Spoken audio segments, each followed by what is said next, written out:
Salut tout le monde, c'est Aude de Haute Couture et aujourd'hui, on se retrouve pour une petite couture accompagnée qui m'a été demandée lors d'un live. Et oui, nous allons travailler encore une fois aujourd'hui avec la compagnie Made for Mermaid pour faire une de leurs gratuités. Et oui, une mitaine de four. Vous l'avez demandé et vous l'avez aujourd'hui. Donc, on va pas aller chercher les tissus, un isolant et on va pas partir ça maintenant.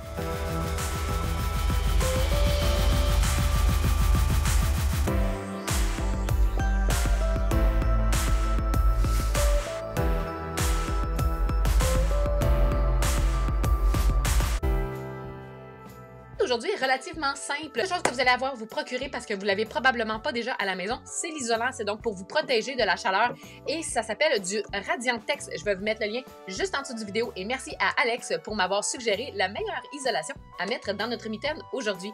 Vous allez pouvoir aussi aller imprimer le patron. Encore une fois, le lien est aussi dans la description juste en dessous du vidéo. Sinon, on a besoin de cotonnade toute simple pour l'extérieur et l'intérieur. Vous pouvez en choisir des différentes si jamais vous voulez que la doublure soit avec un autre motif, donc contrastante. Vous pouvez aussi rajouter une petite bourrure de coton qu'on viendrait mettre quand on vient faire une courte pointe. J'en ai, je pense, aujourd'hui. J'espère que je vais en avoir assez, mais c'est pas obligatoire. Ça serait surtout, je pense, pour le confort. On va faire un peu de matelassé, donc on va aller s'installer, on va aller toutes placer nos pièces pour pouvoir venir faire nos coutures avant même de couper notre patron. Donc, on va pouvoir aller s'installer à la caméra et après ça, on va pouvoir faire le projet pas à pas ensemble. Bon, fait que, après avoir imprimé le patron, comme je disais, le patron va être sous le vidéo. Vous allez pouvoir aller le télécharger et l'imprimer. Moi, aujourd'hui, je fais seulement la grandeur adulte. Je vous avouerai que je sais pas si je ferai nécessairement une grandeur pour enfants, mais naturellement, ça dépend de ce que vous voulez faire. Donc, ce qu'on a besoin aujourd'hui pour faire ce projet-là, à part le patron, ça va être de la cotonnade, donc des tissus 100% coton. J'en ai pris deux contrastants, donc un marine et un blanc. Le blanc, ça va être pour l'intérieur, celui à pois pour l'extérieur. Et entre mes deux parties, donc, je vais avoir mon intérieur. Ensuite de ça, si vous en avez, c'est optionnel, mais je pense que c'est surtout pour le confort, je trouve que c'est mieux. Une petite couche de bourrure de coton. Tous les liens vont être laissés en dessous. C'est de la bourrure de coton qu'on utilise habituellement dans les courtes pointes. Ensuite de ça, j'ai le Radiantex, donc ce qui va être pour l'isolant pour la chaleur. Et je mets le côté argenté vers moi. Et par la suite, je vais venir mettre l'épaisseur de cotonnade. Et on va tout pouvoir, après ça, coudre ensemble en faisant un matelassé. Donc, moi, j'en ai un de près déjà. Ce que j'ai fait, c'est que je me suis fiée, moi, à mes poids parce que j'ai un tissu à poids. Mais sinon, vous pourriez venir prendre votre règle et venir faire votre motif que vous voulez. Vous pourriez le faire en ligne droite, vous pouvez le faire à 45 degrés. Honnêtement, là, ce que vous voulez faire, peut-être même que moi, je vais le faire différemment. Pour un côté ou l'autre, mais honnêtement, c'est selon ce que vous voulez faire. Vous pouvez prendre une craie pour vous le tracer. Puis moi, pour le tracer, je me prends seulement l'épaisseur que je vais regarder, en fait. Je vais venir me faire mes lignes et après ça, je vais pouvoir venir le coudre. Fait que j'ai besoin de ça. Je vais avoir aussi besoin d'un petit billet que je vais faire à partir de mon tissu blanc. Et là, vous n'êtes pas obligé de faire la technique de biais qu'on fait habituellement. On va juste se faire une bande rectangulaire et venir se le plier comme biais. Donc, tout de suite, je pourrais venir me faire ça. Fait qu'étant donné que je veux qu'il y ait un demi, au final, je vais me faire une bande de 2 pouces. Et je me la fais plus longue que nécessaire. Parce que pour venir la coudre, je trouve que c'est plus facile. Puis, on va avoir besoin aussi d'un petit... d'une petite partie pour faire le ruban. Je vais venir me couper ce petit rectangle de 2 pouces. Là, moi, en ce moment, c'est 2 pouces par 20. Et tout de suite, je pourrais venir me le plier comme un billet. Soit que vous venez le faire avec le petit outil qui sert à ça, ou soit que tout simplement, vous venez vous le plier en deux. Puis après ça, venir le replier une autre fois vers le centre. Fait que le pli qu'on s'est fait en premier va nous indiquer où est le centre. Je vais pouvoir venir après ça, venir replier envers contre envers le rectangle vers le centre de ma bande. Fait que je suis certaine que je vais être au milieu. Puis après ça, je vais venir le replier juste pour refaire un pressage final.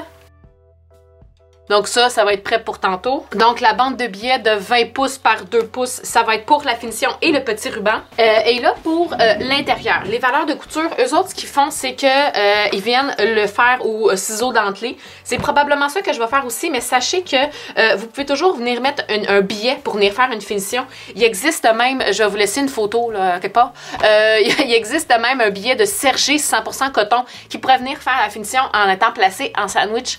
Je pense que ça peut, oui, faire une super de belle finition, mais aussi, ça doit être plus protecteur pour la chaleur. Fait que je vous avouerai que si j'en avais eu, je l'aurais mis. Peut-être que je vais mettre la finition au billet, ça va dépendre de l'épaisseur, mais sinon, vous allez pouvoir là, tout simplement venir couper au ciseau dentelé. C'est du moins la finition la finition que eux autres suggèrent. Et là, pour venir faire notre matelassé, comme vous avez pu constater, je suis venue le faire avant de venir couper mon patron. Fait qu'on va aller préparer ce qui va éventuellement devenir ce qu'on va aller couper. Donc, on va aller faire notre matelassé. Pour ça, vous allez pouvoir vous couper de chacune des matières. Donc, du 100% coton extérieur, du Radiantex, de la bourrure de coton et de votre doublure qui est pas placée de la bonne façon. On va pouvoir venir se couper des rectangles de chacun de 10 pouces par 15 pouces et venir se placer. Pour venir se placer, on va commencer par prendre la première couche, la première épaisseur qui va être la doublure. Peut-être qu'un petit pressage, je ne ferai pas de temps, étant donné qu'on s'en va faire des coutures. Fait que je mets mon tissu qui va être mon intérieur envers vers moi. Donc, l'endroit est ici, l'envers là. Ensuite, je mets ma bourrure de coton. Je vous avouerai que ça, il n'y a pas d'endroit, pas d'envers. Ensuite, je mets mon isolant. Comme je disais, l'argenté vers moi. Et ensuite de ça, je viens mettre mon tissu, ma 100% coton extérieur, endroit vers moi. Fait que tout ça est pris en sandwich. Là, comme je vous disais, vous pouvez venir vous faire des marques. Comme je disais, vous pouvez venir vous faire des marques. Vous pouvez vous faire seulement des lignes parallèles à 45 degrés. Vous pouvez aussi venir vous faire des lignes horizontales, des lignes verticales. Honnêtement, c'est vraiment selon vous. J'avais même vu quelque chose d'intéressant. Je pense que je vais l'essayer sur celui-là. J'avais vu quelque chose d'intéressant sur Pinterest. Quand j'avais fait ma recherche, je vais venir prendre une petite craie comme ça. C'est des craies qui partent à la chaleur. Fait que j'aime bien utiliser ça quand je fais ce genre de projet-là. Je vais commencer à venir me faire une première ligne horizontale, verticale, pardon, ma lisière est dans ce sens-là. Et je vais venir m'en faire une. Là, moi, je compte mes points, mais vous autres, vous pourriez venir la faire, là. Ça correspond à environ 1 pouce 3/4. Vous pouvez venir la faire à 2 pouces de distance. Après ça, je vais venir faire la même chose, mais verticale, horizontale. Il y a quand même beaucoup de lignes. Non, je pense que je vais venir le faire 2 pouces plus loin. Je vais avoir beaucoup trop de lignes à faire. Fait que c'est ça que j'aime que ça parte à la chaleur, c'est que quand finalement je me rends compte que je fais, ça n'a pas de sens. Je fais juste venir passer le fer puis mes lignes s'effacent. Puis là, je vais vraiment venir la faire à 2 pouces parce que sinon, mon Dieu, je vais faire des lignes pendant 3 heures. 1, 2, 3, 4, 5, 6, 7, 8, 9. Fait qu'à chaque 9 points pour moi, étant donné que j'utilise un tissu à poids qui est des poids réguliers. Et là, je vais venir faire mes lignes verticales. Et là, une fois que mon quadrillé est fait horizontal et vertical, je vais venir me faire des lignes en diagonale en réunissant chacun des coins des carrés que j'ai fait.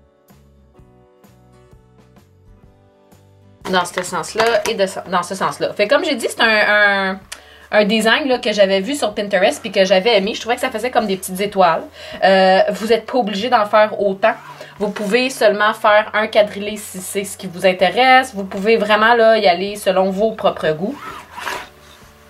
Et votre propre patience, on ne se le cachera pas parce que ça va être long là, ce que je vais faire. Alors là, je vais pouvoir venir remettre tout ça ensemble. Si vous voulez, vous pouvez venir vous épingler un peu. Moi, je ne m'épingle pas outre mesure parce qu'honnêtement, étant donné que c'est pas une forme précise et qu'on va venir de toute façon couper notre pièce de patron, ben je vais quand même là, maintenir mes pièces ensemble, mais c'est pas grave s'ils sont pas parfaitement à la même place, une avec l'autre. Pourvu que mes tissus soient bien placés, chacun d'entre eux, mais ils sont pas obligés d'être le même rectangle parfaitement. Fait que ça, on va pouvoir aller enfiler notre machine. Et si vous avez un pied walking foot, honnêtement, ça vient vraiment faciliter la vie. Fait que je vous conseille de venir le mettre. Donc, je suis à ma machine, j'ai mon pied walking foot et je me suis même ajouté ici une petite barre. Je vais essayer de vous le montrer. J'ai rajouté une barre à mon pied walking foot. En arrière, c'est quelque chose qui vient se glisser tout simplement dans le trou qu'il y a juste ici. Et ça me permet, surtout en courte pointe, mais comme on est en train de faire le matelassé, de faire des lignes toujours bien belles et parfaites en termes de distance. Moi, j'ai mes points en ce moment sur mon tissu, fait que je vous avouerai que ça va m'aider. Mais si pour vous, vous n'avez pas de points, puis vous voulez être sûr que vos lignes sont toujours parallèles, c'est vraiment quelque chose qui est intéressant à avoir. Fait que là, je vais commencer par faire mes lignes verticales. Je pense que ça va être, ou horizontales, là, mes lignes droites en fait. Je pense que ça va être le plus facile. Et j'allonge mon point pour avoir un beau point de surpiqûre. Et là, vous n'êtes pas obligé, là en ce moment, ça donne rien, mon petit truc sur le côté. Vous n'êtes pas obligé de faire des points d'arrêt parce que comme je disais, étant donné qu'on va couper notre pièce de patron par après, ça change pas grand chose. Fait que je viens m'assurer que mon tissu est bien placé. Mes deux mains, là, je viens tenir en place de chaque côté. Et je vais venir faire ça sur chacune des lignes que je me suis tracées. Quand je vais venir me placer sur l'autre à côté, je vais pouvoir vous montrer justement comment fonctionne la petite barre de métal ici. Je m'en viens l'aligner avec ma couture.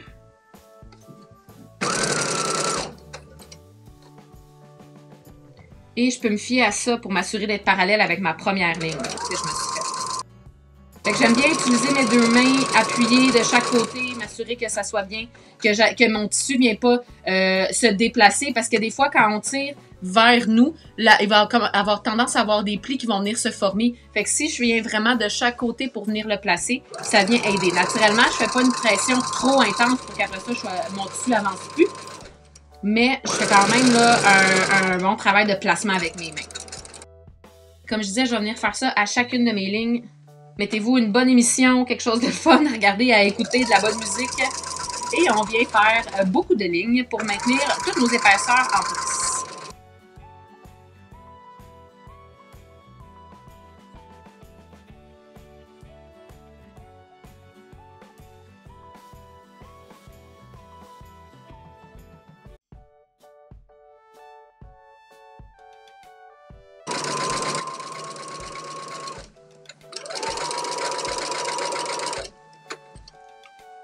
Fait que quand je viens coudre, là, je m'assure vraiment, là, ici avec mon pouce, de bien placer mon tissu parce que sinon, ça va me faire un petit bourrelet. Puis ça va faire un pli entre mes cases là, que je suis en train de faire.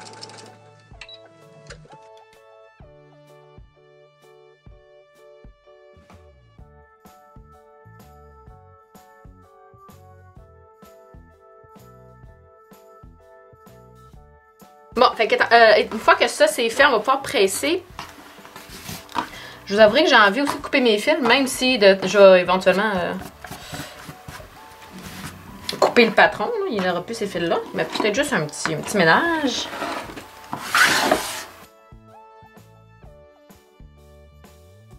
Fait que là, une fois que ça c'est fait, pour vrai, j'aime vraiment le motif. Je trouve que ça fait beau. Et voilà. Et on va pouvoir après ça venir couper notre patron. Je vais tracer pour pouvoir ensuite couper. J'aime mieux couper distinctement mes deux. Et là, pendant que je fais ça, je voulais aussi aborder le sujet des fils parce que on sait que quand on fait un projet qu'on va éventuellement chauffer, par exemple un sac magique au micro-ondes, eh bien on irait... on utiliserait du fil 100% coton. En ce moment, vous pouvez en utiliser. Puis si vous aviez déjà fait un projet avec le 100% coton puis que vous avez ça à la maison, eh bien, vous pourriez venir le réutiliser ici. Mais étant donné que c'est pas quelque chose qu'on va chauffer, on va pas les mettre dans le four, on va juste prendre quelque chose de chaud, vous pourriez quand même prendre du fil 100% polyester. Moi, c'est ce que j'utilise en ce moment. Ça serait vraiment pas dramatique. Et j'ai aussi oublié de vous mentionner, quand vient le temps de venir couper le Radiantex et la bourrure de coton, j'avoue que j'aime bien venir utiliser mes ciseaux qui ne sont pas mes ciseaux de couture, mais ce que j'utilise habituellement pour venir couper le polar. Donc les ciseaux, là, c'est pas des ciseaux à papier, mais c'est pas mes super de bons ciseaux de couture. Fait que je vais venir couper mon projet. Et là, étant donné que tout a été bien... cousu tout ensemble, je peux lever mon projet. C'est qu'habituellement, je dis de toujours couper sur la table, mais là, tout est déjà très bien en place. Et voilà, fait que je vais avoir un côté qui va être fait et l'autre Je fais attention de ne pas le mettre dans la même position parce que je vais vouloir me mettre endroit contre endroit. Je vais venir me mettre de l'autre côté comme ça ici. Et là, mes deux motifs sont pas pareils. Là, honnêtement, c'est pas quelque chose qui me dérange, même que j'aurais pu en faire un très différent.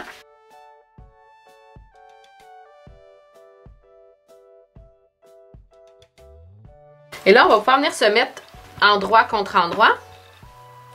Et moi, ici, j'aime bien venir utiliser les petites pinces. Les petites pinces comme ça sont très pratiques ici.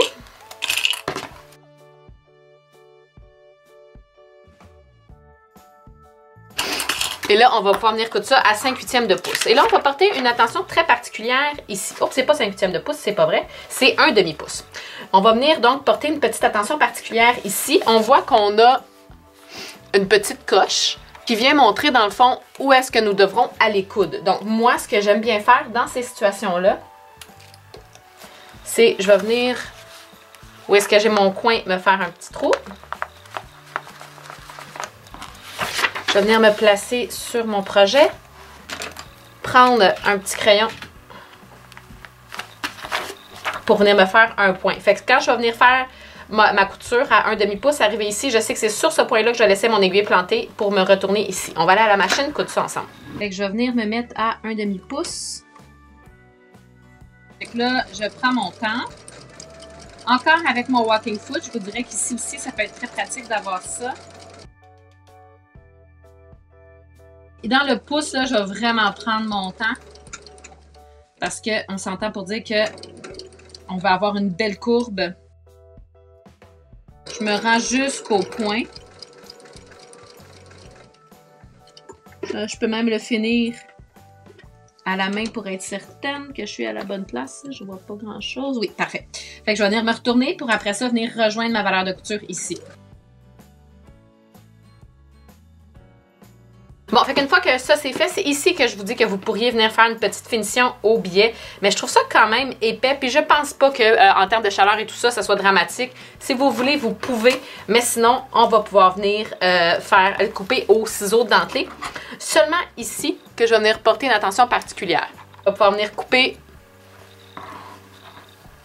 jusqu'au bout. Là, ce que j'aime moins avec ces ciseaux-là, c'est que ma pointe, elle va pas super bien. Venir cranter jusqu'à mon point. Puis pour celles qui en ont, on pourrait venir mettre un petit peu de free check juste pour être sûr. Pour s'assurer que ce qu'on vient de fragiliser ne soit pas si fragile que ça. Je vais attendre que ça sèche. Puis après ça, je vais venir prendre mon ciseau dentelé puis je vais venir couper mes valeurs de couture pour les réduire le plus possible. Je vais prendre une valeur de couture à la fois.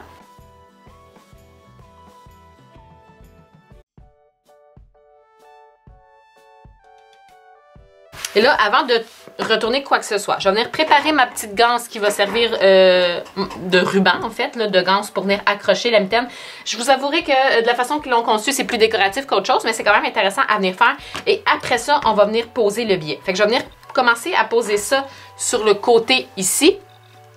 Et après ça, on va venir poser le biais. Sachez que si vous êtes en train de faire la version enfant ou poupée, avant de tout faire la couture, le biais se pose à une étape différente. On se couche jusqu'ici, on attend pour pouvoir avoir nos gants ouverts, dans le fond, nos deux mitaines ouvertes, pour pouvoir venir poser le biais en une ligne. Parce que sinon, le rond est trop petit pour pouvoir venir le poser là, en continu. Fait qu'une fois qu'il serait ouvert, on viendrait le poser dans le bas et quand on viendrait tout le terminer, eh bien, on viendrait coudre le biais, là, tout simplement, en une ligne. Encore une fois, on n'oublierait pas de venir poser le ruban avant. On va aller poser ça tout de suite à la machine.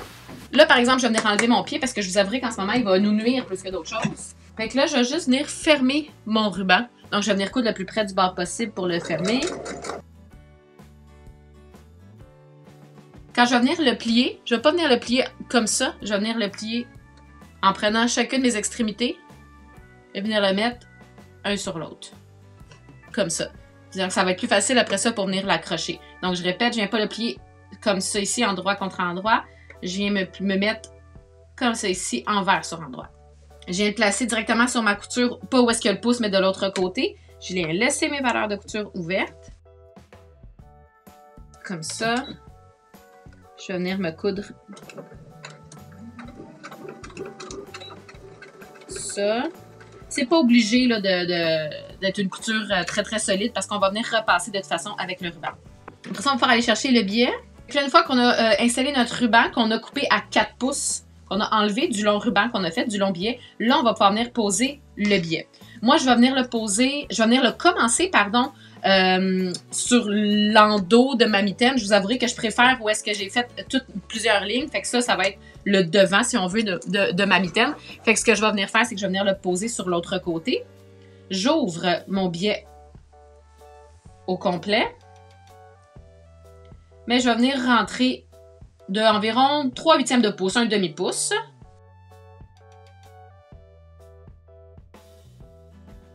Je me place bord à bord avec mon billet, puis je vais venir coudre directement dans la pliure que je me suis faite.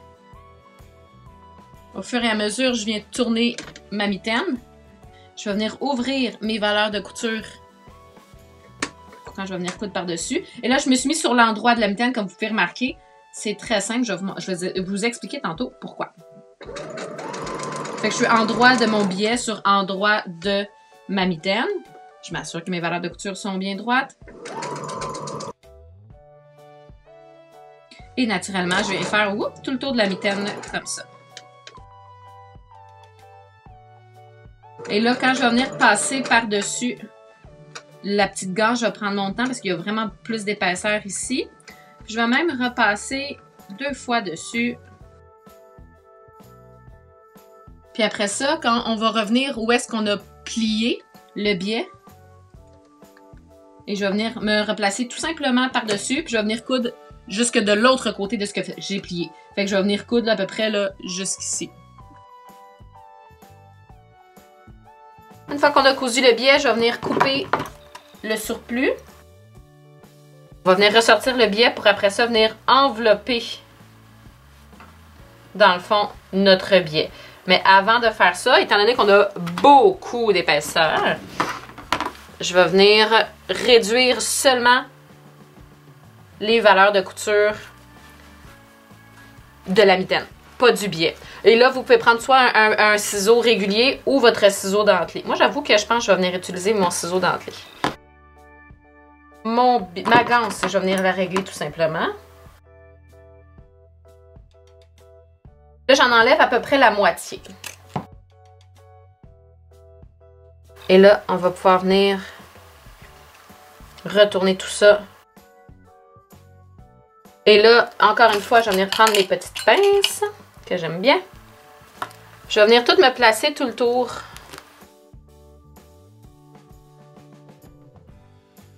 Et là, il y a 2 choses qui s'offrent à vous et c'est la raison pourquoi j'ai posé mon billet en étant sur mon endroit. Parce que ça va être naturellement le beau côté, c'est là qu'on va vouloir voir la plus belle finition. On pourrait soit venir faire une couture dans le billet le plus près du bord possible pour prendre l'autre côté. Donc, en venant coudre ici le plus près du bord possible ou dans la couture, on viendrait fermer là, notre billet de l'autre côté. Sinon, l'autre option, c'est de venir faire une couture à la main pour fermer ça ici, tout le tour, puis on garderait une finition propre de l'autre côté. Je pense que je vais venir le faire à la main. C'est plus long, mais je trouve que la finition va être beaucoup plus jolie. Fait que c'est ce que je vais venir faire. Fait que là, c'est le point échelle qu'on est en train de faire. Si jamais vous ne vous souvenez plus comment le faire, j'ai la vidéo qui explique comment. Je vais laisser le lien juste en dessous, mais sinon là, sensiblement, c'est on vient coudre dans la mitaine. Je prends un petit bout. Ensuite de ça, parallèle, je m'en vais. Et ensuite de ça, bien parallèle, je m'en viens piquer dans le billet. Je prends un petit bout sur mon aiguille dans le billet. Et ensuite de ça, je m'en viens dans la mitaine, bien parallèle, pour prendre un petit bout dans mon aiguille. Et voilà. Et là, je vais venir faire ça comme ça tout le tour. Comme je vous dis, oui, c'est beaucoup plus long que de venir le faire à la machine, mais je pense qu'en bout de ligne, ça va faire une finition beaucoup plus propre.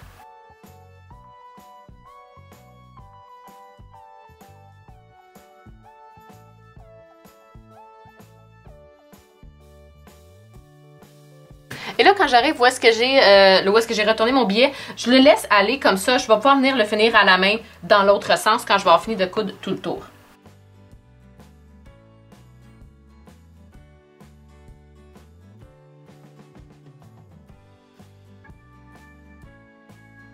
Qu'à la fin, on va faire un petit nœud, on va pouvoir couper ça et retourner notre mitaine.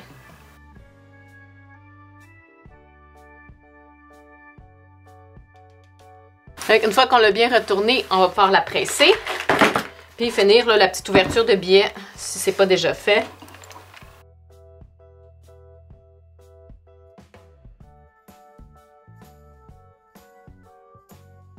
Et voilà. Donc la mitaine est terminée. Et voilà, c'est ce qui conclut la vidéo d'aujourd'hui. J'espère que vous avez aimé, que c'est un projet que vous avez apprécié et que vous avez hâte de le faire si c'est pas déjà fait. Vous pouvez aussi venir nous les montrer sur la communauté Haute Couture pour voir le projet que vous avez réalisé et peut-être, qui sait, en inspirer d'autres. Donc sur ce tout le monde, je vous dis bonne couture et à bientôt.